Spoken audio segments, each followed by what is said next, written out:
Elias Turner had ridden the same river trail many times, but this time the scene felt different the moment he stepped off his horse. The late afternoon sun was soft, the breeze gentle, and the river shimmered like a long silver ribbon running between thick green trees. His horse, Dusty, lowered its head to drink, and Elias knelt beside it, letting the cool water wash over his dust-covered hands.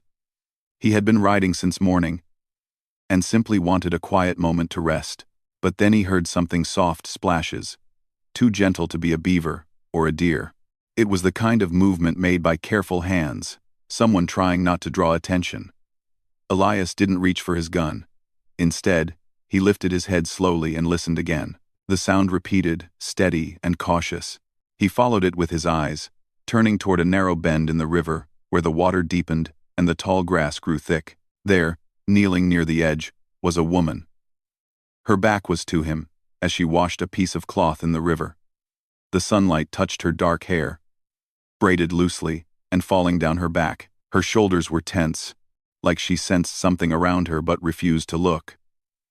Elias recognized the delicate beadwork on the fabric near her feet. It was Apache work, made with skill and meaning. He had met Apache men and women before, usually during quiet trading seasons or rare peaceful gatherings. Most of the time, they kept to their own paths. He didn't speak right away. He didn't want to startle her. He also didn't want to look like a threat. So he kept still, letting his presence be known only by the soft snort of his horse. After a moment, the woman lifted her head slightly, not turning all the way, but enough to show that she knew someone was there.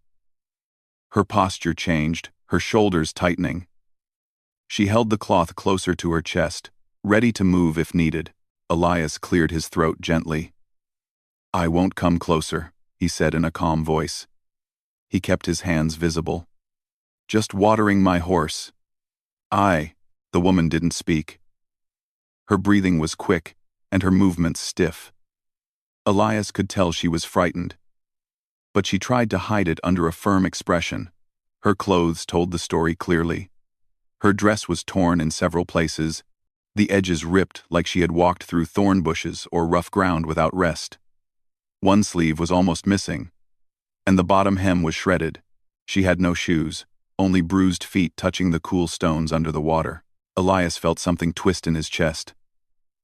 Not pity, respect, and worry. The river was far from any camp. Anyone alone out here must have faced something hard. He slowly reached into his saddlebag. "I have spare cloth," he said softly. "It's clean. You can take it if you want." The woman finally turned her head. Her eyes were sharp, dark, and filled with caution. She watched every movement he made. Elias placed the folded cloth on a nearby flat rock and stepped back to show he meant no harm. For a long moment, she didn't move. Then, when she seemed sure he wouldn't approach, she reached out and gently took the cloth. Her hands were trembling. She murmured something, maybe thanks, but her voice was too quiet for him to understand. Elias kept a respectful distance. He didn't ask questions. He didn't comment on her torn dress or her tired eyes. The river breeze lifted strands of her hair, and he noticed how pale she looked, like she hadn't eaten well for days. She dipped the cloth into the water, washing it with slow, careful motions. After a few silent minutes, Elias said softly, "I'm heading out soon. Don't worry. I'll keep riding the other way." Still, she didn't speak. But she looked at him again, longer this time, as if trying to decide whether to trust a stranger. He turned to his horse and tightened the saddle straps. Dusty shook its mane and waited patiently. Elias glanced back one more time to see if she was all right. That was when she surprised him by whispering a single word, "Tala." Her voice was quiet but steady. It wasn't a greeting, it wasn't a warning. It was her name offered like a small piece of trust. Elias nodded. "Elias," he replied. "Elias Turner." She blinked, her expression softening just a little. Like hearing a name made him less of a threat. For the first time, she seemed less guarded, though fear still lingered in her eyes. Elias wanted to ask if she needed help. He wanted to know why she was alone in torn clothes by a river with nothing but a few washed garments. But he respected boundaries. He knew the Apache had their own ways and their own stories, and he wouldn't push her for answers she wasn't ready to give. As he prepared to mount his horse, he noticed Tala glancing behind her, toward the trees, as if expecting someone or something to appear. Her face tightened each time the leaves rustled. She was searching for danger, not company. That silent detail told him more than any explanation. Something had scared her. Something had chased her here.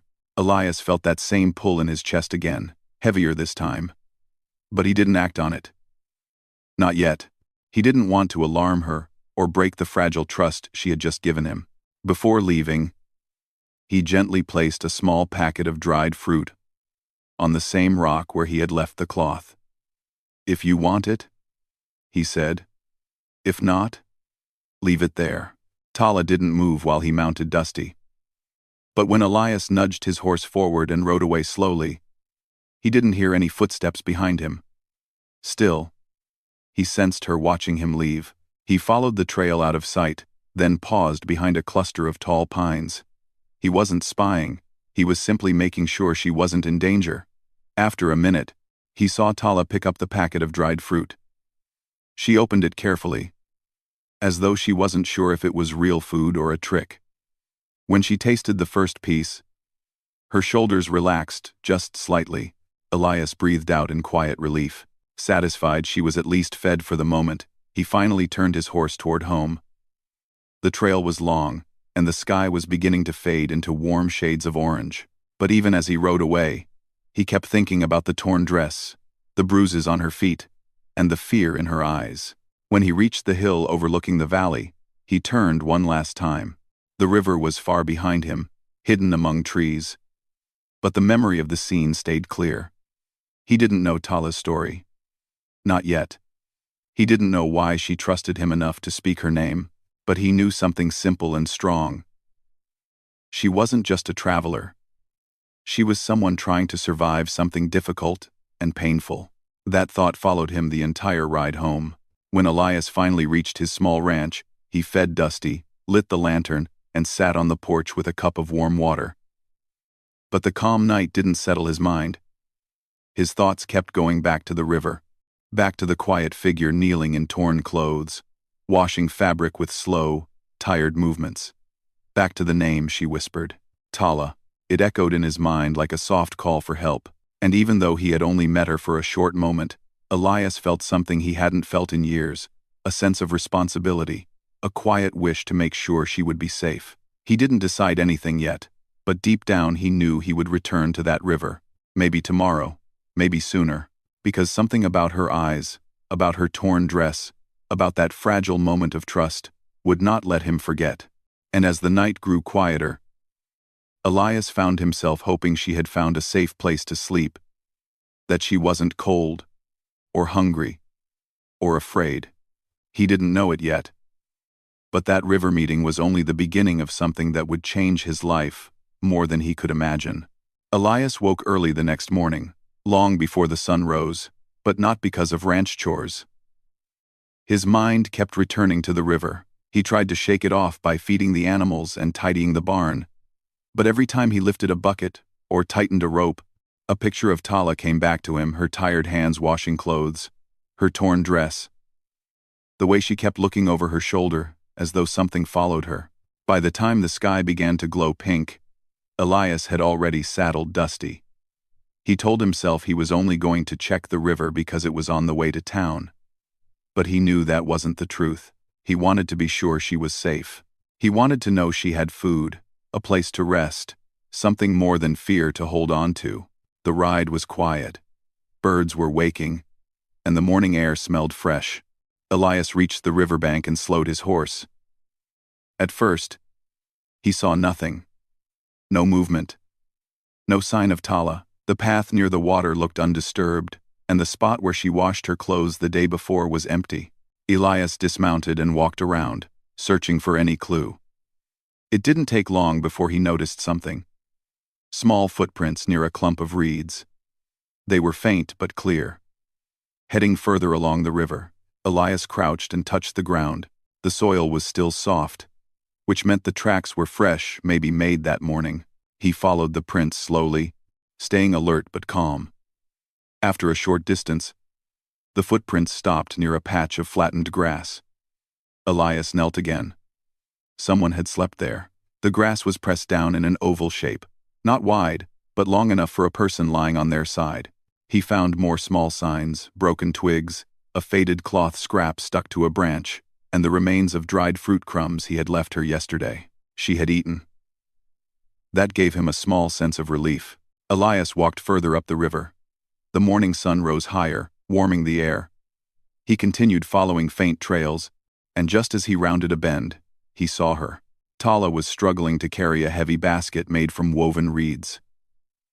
It looked like she had gathered clothes, herbs, or maybe river plants to clean or trade, but the basket was too heavy for someone who hadn't eaten properly or rested well.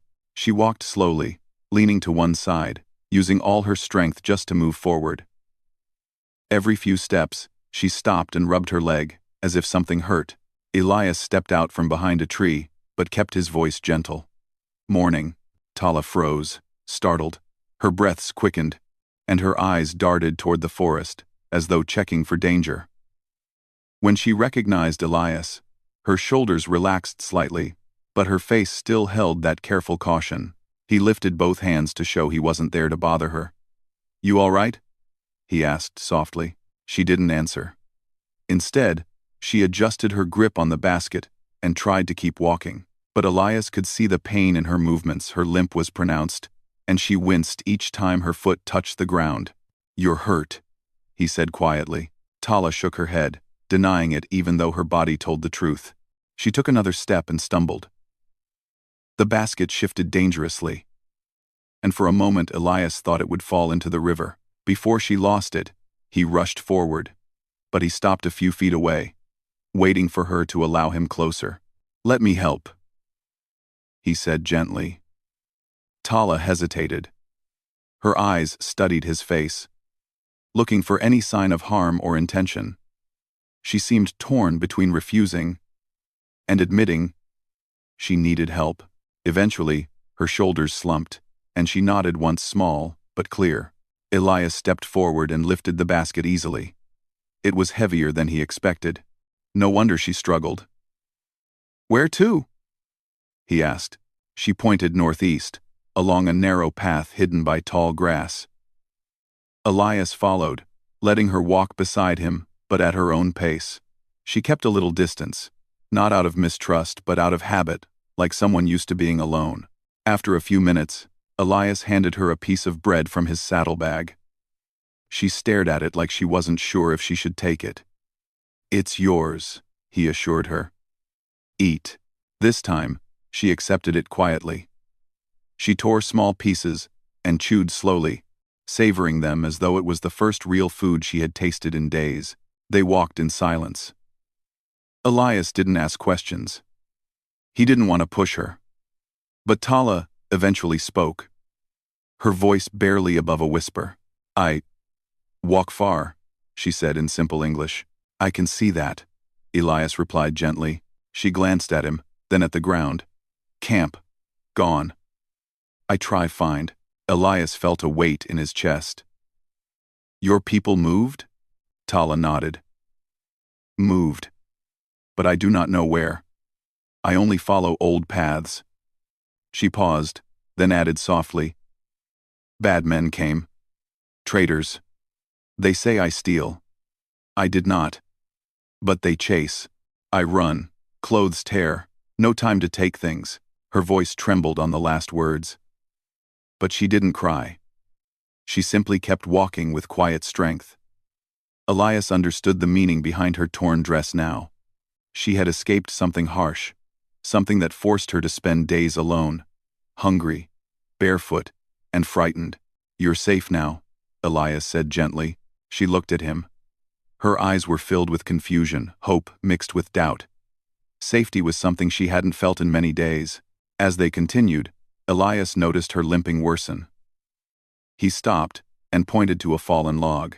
"Sit and rest a moment." Tala shook her head. "No time." but her body disagreed. She took one more step and winced sharply. Elias didn't touch her, but he knelt in front of her, meeting her eyes at her level. "You're strong," he said. "But even strong people need rest." She hesitated again, then lowered herself onto the log, breathing slowly. Elias set the basket down and took a step back so she didn't feel crowded. Tala rubbed her ankle gently. It was swollen, maybe from twisting it while running through rough terrain. "Does it hurt?" Elias asked softly. She gave a small, reluctant nod. He didn't try to heal it or touch it. That would break her comfort. Instead, he opened his saddlebag and placed a small water canteen near her feet. "Drink." Tala lifted it with both hands and drank carefully. When she finished, she looked at him with a faint expression he hadn't seen before. Gratitude mixed with trust. After a few minutes of rest, she stood again, this time with less strain.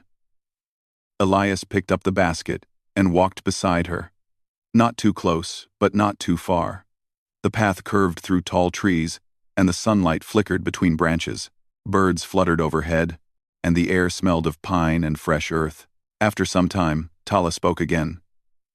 "You ride with me?" Elias blinked, surprised by the question. "If you want me to," he said. She nodded once. "One day. Only one. For safety." He understood instantly. She didn't want dependence. She didn't want to appear weak. She only asked for company on dangerous ground. "That's enough for me," Elias replied. They continued walking together until they reached a small clearing near an ancient tree. Tala placed her hand on the trunk, as if greeting an old friend. "Old path," she murmured. "My people travel this way before." Elias stood quietly. He didn't rush her. He watched her observe the land, the sky, the tracks on the dirt. She was searching for signs, broken branches, footprints, old smoke trails, anything that told her she was close to her people. Though she didn't find a clear answer, the look in her eyes told Elias something else. She didn't feel alone anymore. As the day stretched on, Elias felt a growing sense that he was part of her journey now, even if only for a short while. And Tala, though reserved and cautious, began to trust him in small ways, walking closer, accepting food, speaking more words. The sun dipped low by the time they reached a small resting spot near a ridge. Tala leaned against a rock and sighed, exhausted. Elias set the basket down and sat on a fallen branch nearby. They shared the quiet moment, both worn but comfortable in each other's company. Neither of them knew what tomorrow would bring: danger, discovery, or separation. But for that moment, they walked the same path, side by side, bound by a simple truth. Tala wasn't alone anymore, and Elias, without realizing it, had already decided he would protect her for as long as she needed him. The morning light filtered through the tall trees as Elias and Tala prepared to continue their slow journey along the old Apache path. The forest around them was quiet, except for soft bird calls and the rustling of leaves in the cool breeze. Tala stood near the edge of the clearing, examining the ground carefully. She moved slowly, her swollen ankle troubling her, but she tried hard not to show how much it hurt. Elias watched her from a few steps away. He kept his distance, giving her space, yet he remained close enough that she would know she was not alone. She had grown more comfortable with him, but her cautious nature remained. He understood that trust came slowly, especially for someone who had run through danger and faced fear alone. Tala crouched beside a set of bushes and pushed aside a branch. She found a small berry plant and picked a few dark berries. She tasted one and nodded to herself. Elias noticed the careful way she tested everything, like someone used to surviving with little help. She picked more berries and placed them in her small woven pouch. "You sure those are safe?" Elias asked softly. Tala nodded. "My people use these. Good for walking. Give strength." He smiled slightly. "Then you should take more." She hesitated, then picked another handful and gently offered 2 to Elias. He accepted them, not because he needed food, but because he understood what that small gesture meant. It was her way of showing that she trusted him enough to share something from her world. They continued walking. Elias carried the reed basket again, keeping pace with Tala's slower steps. Her limp was worse today. Every few minutes, her breath caught slightly from the pain, but she kept going. Her determination made Elias respect her even more. After walking for almost an hour, they reached a rocky area with uneven ground. Tala stopped and placed her hand on a familiar tree. Its bark, carved with old patterns.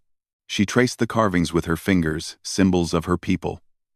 Marks that told stories of travel, migration, and family. She closed her eyes for a moment, letting memories wash over her. "My father make this," she whispered quietly. "Long time ago." Elias said nothing. He simply waited, knowing this moment mattered to her. Tala opened her eyes again and looked around the forest as if listening for voices from the past. "They move this way," she said, pointing toward a gentle slope that led deeper into the woods. "But far." Elias nodded. "We'll follow the path at your speed." Tala glanced at him, studying his face like she wanted to be sure he wasn't just saying it out of politeness. When she saw nothing but sincerity, she relaxed her shoulders and started walking again. As they moved deeper into the forest, Elias noticed more signs of Tala's hidden pain. Her arms were scratched from brambles she must have passed through. The dirt on her feet was thick, and small cuts lined her ankles. Her dress, still torn from before, fluttered in the breeze like fragile cloth barely holding together. Yet Tala kept carrying herself with quiet dignity. She did not complain. She did not ask for rest. She simply pushed forward, hoping each step brought her closer to her people. Around midday, they stopped at a shaded area near a cluster of rocks. Tala sat down carefully, taking deep breaths. Elias placed the basket beside her and sat a short distance away. The air was warm now, and small insects buzzed lazily around the grass. "You need rest," Elias said gently. Tala looked at him with tired eyes. "I am fine." "You're not," he replied softly. "You've walked far. Your ankle needs a break." She pressed her lips together, wanting to deny it, but she knew her body couldn't keep moving without rest. Finally, she nodded. Elias reached for his saddlebag and offered her a piece of dried meat and another small portion of bread. She accepted both, eating with slow, careful bites. After a moment of silence, she spoke again. "The traders. They come at night. Say I take blanket. I did not. They push. Shout. I run. If I stay, worse things happen." Elias felt a cold heaviness settle inside him. He didn't press her for more details. He didn't want to make her relive something painful. Instead, he asked gently, "Did anyone from your camp try to help?" Tala looked down. "My camp, far then. I was alone for 2 days, looking for herbs. Traders find me near river. They lie. They want reason to chase. I run, fast as I can." Elias clenched his jaw. He tried to keep his expression calm so she wouldn't worry, but anger bubbled quietly inside him. Not anger at her, but at the unfairness she had faced. He took a slow breath and spoke in a low voice. "You did the right thing by running." Tala didn't answer, but her eyes softened gratefully at his words. She finished eating and rested her hands on her knees. "We will find your people," Elias said with quiet confidence. Tala studied him again, her gaze steady. "Why you help?" she asked, almost as if she thought she didn't deserve assistance from anyone. Elias thought for a moment. He looked at the trees swaying gently around them, the filtered sunlight falling across their resting place. "Because you needed help," he said simply.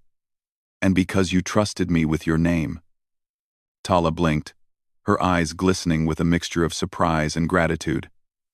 She did not smile wide, but the slightest curve touched her lips before she looked away. After resting for a while, they resumed walking. The forest ground grew rockier, and Tala's limp returned, but she pushed on. Elias stayed close, careful not to touch or crowd her. The path narrowed, winding between tall boulders. At one point, Tala stumbled on a loose stone. Elias moved instinctively to steady her, but he stopped just short of touching her arm. She caught her balance on her own, breathing hard. "You all right?" he asked. Tala nodded slowly. "I can walk." But Elias saw her wince again and knew she needed more help, even if she didn't want to ask for it. "Let's stop," he said. "Just for a little while." They found a small, sheltered space beneath an overhanging rock. Tala sat down and leaned against the stone wall. Elias set the basket down and walked a few steps away, giving her privacy to breathe. The wind picked up slightly, carrying the scent of pine needles and distant flowers. After a few minutes, Tala spoke in a quiet voice. "I have no blanket, no food, no horse. Only dress. Torn." She ran her fingers along the frayed edges of her clothing. "I feel small." Elias shook his head gently. "You're not small. You're one of the strongest people I've met." She looked up, surprised. "Strong?" she repeated softly, as if she had forgotten the meaning of the word. "Yes," Elias said firmly.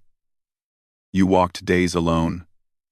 You escaped danger. You kept going even when your clothes tore and your feet bled. That takes strength." Tala lowered her gaze, her expression softening with emotion she tried to hide. She touched her ankle carefully, wincing again. Elias noticed and decided something quietly. "I won't let you walk alone anymore," he said. She didn't look up. "Only one day," she reminded him. "Then today?" Elias replied calmly. "But I'll stay with you until you are safe." For a moment, Tala didn't respond. Then she nodded slowly, accepting his presence not as charity but as companionship. As the afternoon sun dipped lower, they resumed their journey. Elias walked beside her, ready to offer help if she weakened again. Tala did not speak much, but her steps grew steadier, as if the weight on her heart had lessened. When they reached a small ridge overlooking the valley below, Tala stopped. She scanned the land with careful eyes. Tracks were faint on the ground, signs that a group had indeed passed through recently. "My people," she whispered, almost in relief. "They go this way." Elias felt a quiet satisfaction. They were closer. Maybe tomorrow they would find the camp. Maybe Tala would finally be home. The sun set slowly behind the hills, painting the sky with warm colors. Tala stood silently, watching the horizon. Elias watched her, knowing she was thinking of her family, her fears, her long journey. He didn't say a word. He didn't need to. For the first time since he had met her, Tala looked like she believed she would reach her people safely, and Elias knew he would do everything in his power to help her get there. The night passed quietly on the ridge, with only the sound of wind sweeping across the tall grass. Elias and Tala rested in a small sheltered spot formed by rocks, where the ground was soft and the air gentle. Tala curled up on one side, wrapped lightly in Elias's spare coat that he placed near her without saying a word. She did not protest this time. Exhaustion had softened her guarded nature, and she accepted the warmth without hesitation. Elias sat nearby, leaning against a stone, watching the stars. His eyes stayed open longer than usual, listening for any distant sound that might signal danger. He didn't feel fully at ease until he saw Tala breathing peacefully, her face finally calm after days of fear and hardship. Even then, he didn't sleep deeply. Something inside him felt responsible, protective in a quiet, steady way. The morning arrived slowly. Rays of sunlight stretched across the valleys, creating golden lines through the trees. Tala opened her eyes with a soft breath. For a moment, she looked confused, as if unsure where she was. But when she saw the coat around her shoulders and Elias sitting a short distance away, she relaxed. "You sleep?" she asked gently. "A little," Elias replied with a small smile. "Enough." "Enough." Tala stood slowly, testing her ankle. It still hurt, but she seemed stronger today. Maybe it was the rest, maybe the food, or maybe the hope they both felt from the tracks they found yesterday. Either way, she was determined. "We follow tracks," she said firmly. Elias nodded. "We will." They shared a simple breakfast, berries Tala had gathered, dried meat, and a little water. After packing the basket and gathering their belongings, they set off again along the narrow path that curled down from the ridge. The forest below felt more open, as if guiding them toward something. Tala walked slightly ahead, watching the ground with sharp eyes trained from years of living close to the land. Every so often she paused, crouched, and studied a broken twig or a footprint half hidden beneath leaves. Elias admired her skill. She read the land like a map. Around midday, they reached a meadow with tall grass brushing their legs. The wind moved the grass in soft waves, almost peaceful. Tala stopped suddenly, her hand raised in silent warning. Elias froze beside her. "What is it?" he whispered. Tala scanned the meadow. "Tracks. Not only my people." She pointed to faint, fresh impressions on the ground. They were deeper, wider, and made by boots, not moccasins. Elias's expression grew serious. "Do you think those are the traders?" he asked quietly. Tala's jaw tightened. "Not sure. But they pass this way. Maybe follow." Elias felt the tension rise between them. He looked around carefully, watching every movement in the tall grass. The meadow was open, too open. If anyone wanted to approach unseen, this place would make it easy. "Let's move carefully," he said. They crossed the meadow slowly, staying close to the trees. Tala's steps were quiet despite her fatigue. Elias kept his hand near his belt. Not to frighten her, but out of caution. The deeper they went, the more he could sense her worry growing. Once they reached the far end of the meadow, Tala bent down near a cluster of rocks. She brushed away dirt and uncovered several moccasin prints, fresh ones. Her face brightened with hope. "My people," she whispered. Elias felt a wave of relief. "Then we're close." They walked faster now, Tala moving with renewed strength.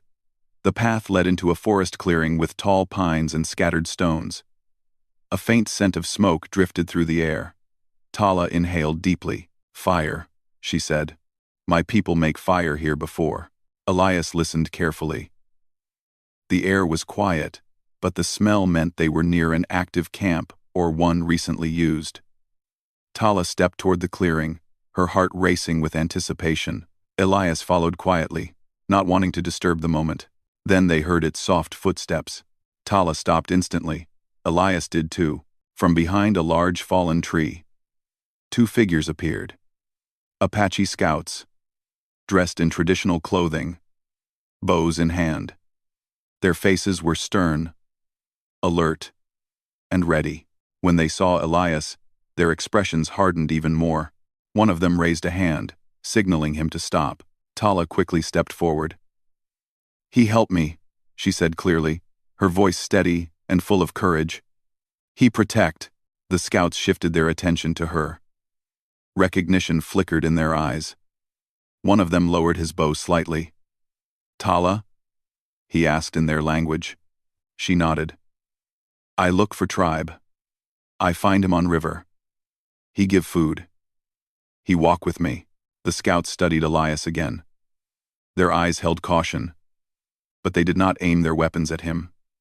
Instead, one stepped closer to Tala and spoke in a softer tone that Elias couldn't understand. Tala responded, her voice carrying relief and tiredness. "They know me," she said to Elias, turning her head slightly. "They take us to camp." Elias nodded. But he stayed still until the scouts motioned for him to follow. Tala walked beside him now, closer than before, as if she wanted him to feel safe too. As they followed the scouts, the forest grew denser with tall trees arching overhead. Soon, distant voices echoed through the woods, soft chatter, the crackling of fire, the clinking of pottery. Tala's steps sped up unknowingly. They emerged into a small hidden valley where the Apache camp lay. Tents made of animal hides stood in organized rows. Smoke rose gently from small fires.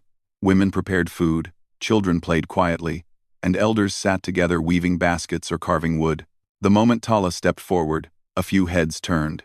A woman with gray-streaked hair saw Tala and gasped. She rushed forward with tears in her eyes and wrapped Tala in a tight embrace. Tala froze for a second, then hugged her back. trembling with emotion. "Aunt," Tala whispered softly. Elias watched the reunion from a respectful distance. He felt warmth in his chest, seeing Tala finally safe among her people. A few members of the tribe approached him with serious expressions.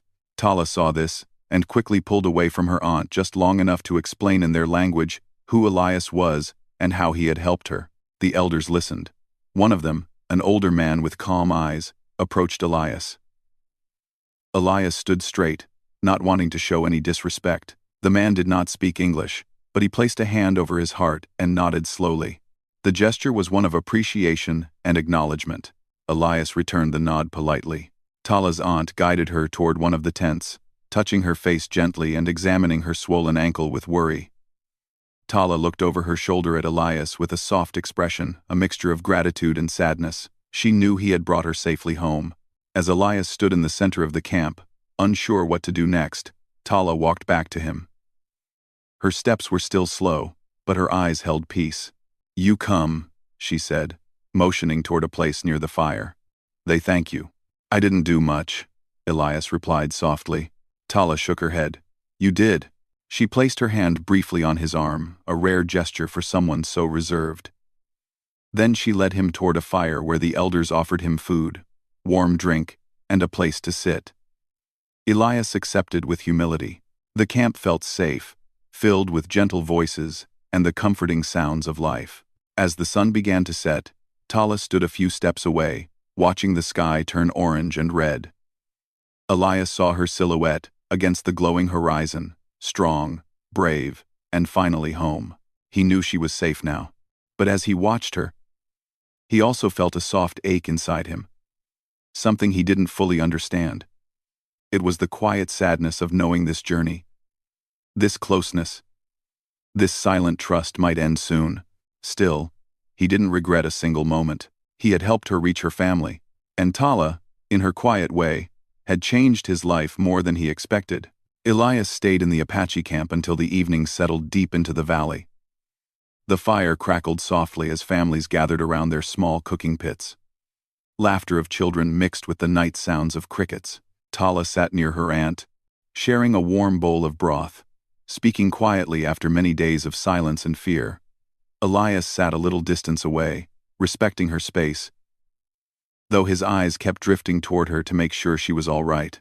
As she talked with her people, her posture slowly relaxed.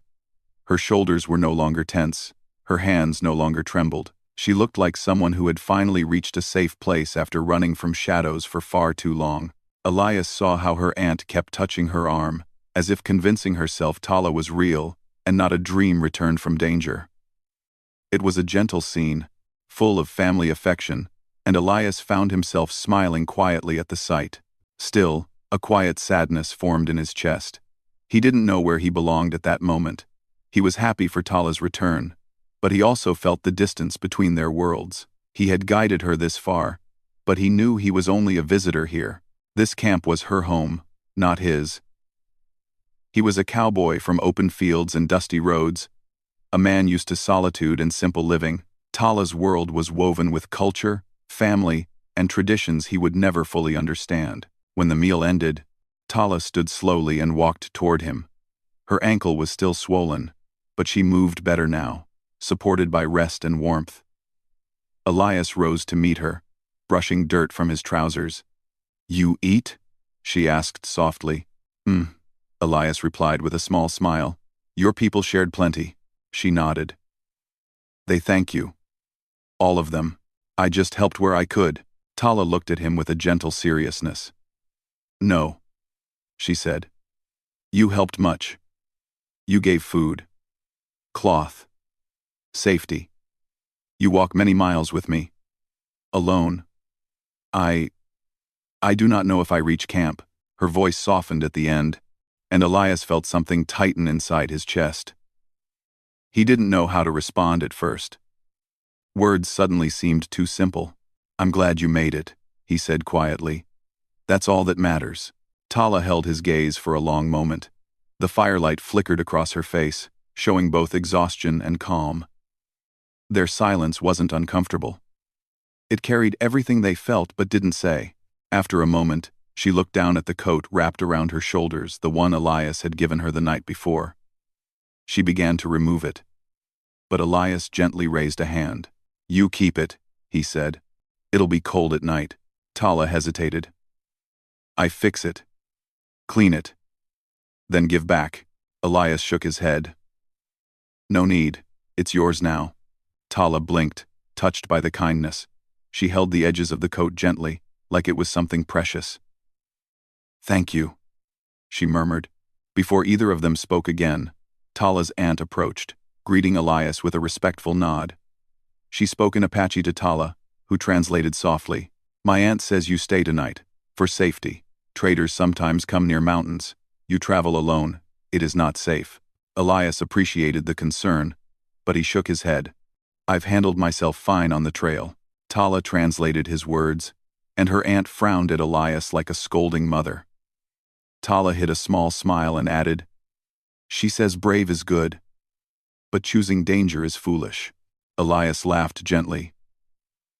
"She may be right," but he still looked toward the trail leading away from the camp. He felt restless, like if he stayed too long, he might create expectations or misunderstandings. He didn't want to bring trouble into their peaceful home. "I'll head out before it gets too late," Elias said softly. Tala's smile faded as soon as she heard that. "You leave now?" "It's better," he said. "Your people, they need peace tonight. And I don't want to cause any worry." Tala looked at him as if she wanted to argue, but she knew his words were true. Her aunt placed a hand on Tala's shoulder, whispering something gentle. Elias recognized it as a sign of acceptance, of letting a moment come to its natural end. Tala stepped forward. "I walk you to the edge of camp." Elias hesitated. "You sure? You should rest." Tala gave a small, determined nod. "I walk slow, only little way." They moved together toward the quiet path leading out of the valley. The moon hung above them, bright and full, casting a soft silver glow on the trees. It felt peaceful, almost dreamlike, as if the world had paused just for them. When they reached the edge of the camp, Tala stopped. She looked at Elias with a mixture of gratitude and something deeper, something gentle and unspoken. "You find me by river," she said softly. "I was afraid, lonely, hungry, dress torn. I think no one helped me. But you came." Elias swallowed, feeling the weight of her words. "Anyone would have helped." Tala shook her head firmly. "Not anyone. Many pass river. Many see Apache woman and turn away. But you stop. You give cloth. You give food. You stay near, but not close. You show respect." Her eyes shimmered in the moonlight, not with tears but with sincerity. "You give me hope," she whispered. Elias didn't know what to say. He felt that same quiet ache in his chest. Stronger now. Not pain, something softer. Something warm. "I'm just glad you're safe," he said finally. Tala reached into her small pouch and pulled out the cloth he had given her on the first day. It was washed, folded neatly, smelling lightly of herbs she must have used to clean it. She held it out to him. He shook his head gently. "I told you to keep it." "I keep the coat," she said. "But this, I give back. Not because I do not want, but because I want you to remember me." Elias hesitated, then took the cloth. The fabric felt warm from her hands, carrying a piece of her journey. "I won't forget you, Tala," he said softly. She looked down, her hair falling gently around her face. "Maybe one day, you come this way again." Elias smiled. "Maybe." She lifted her head slowly, meeting his eyes. "If you do, I be here." They stood in silence, the forest around them whispering with the wind. The trail stretched before Elias, long and empty. Behind Tala, the warm glow of the campfires flickered like small stars. It felt like a moment suspended between two worlds. Finally, Elias stepped back. "Take care of yourself. Take care of yourself." "You too," she said softly. He mounted Dusty, the horse snorting softly, as if sensing the weight of the farewell. Elias held the reins loosely for a moment, looking at Tala standing under the moonlight, wrapped in his coat, strong and calm. "Goodbye, Tala," he murmured. "Goodbye, Elias." He nudged his horse forward. The sound of hooves faded slowly into the night. Tala watched him until he disappeared among the trees, her hand gently touching the coat on her shoulders, holding onto the warmth he had given her. Elias rode through the quiet forest, the cloth she returned resting safely in his saddlebag. He felt no regret, only a strange peace, like helping her had filled a hollow place he didn't know existed. Back at his ranch, days later, Elias sometimes stood on his porch at sunset, looking toward the hills where the Apache Valley lay. He wondered if Tala was sitting by the fire with her people, safe and smiling. He wondered if she ever thought of the cowboy who found her by the river with her torn dress and quiet fear. He didn't know if their paths would cross again, but every time he touched the folded cloth she had returned to him, he felt a warmth in his heart, a simple reminder of a journey shared, of trust given slowly, and of a moment in life that changed them both in quiet, lasting ways. And somewhere in the hidden valley, Tala sometimes looked toward the horizon, thinking of the cowboy who had walked beside her when the world felt dark. She held his coat close on colder nights and whispered a quiet hope to the wind. Maybe one day, their paths would meet again. Maybe one day, fate would remember them. But even if it didn't, their story lived quietly in their hearts, simple, strong, and unforgettable.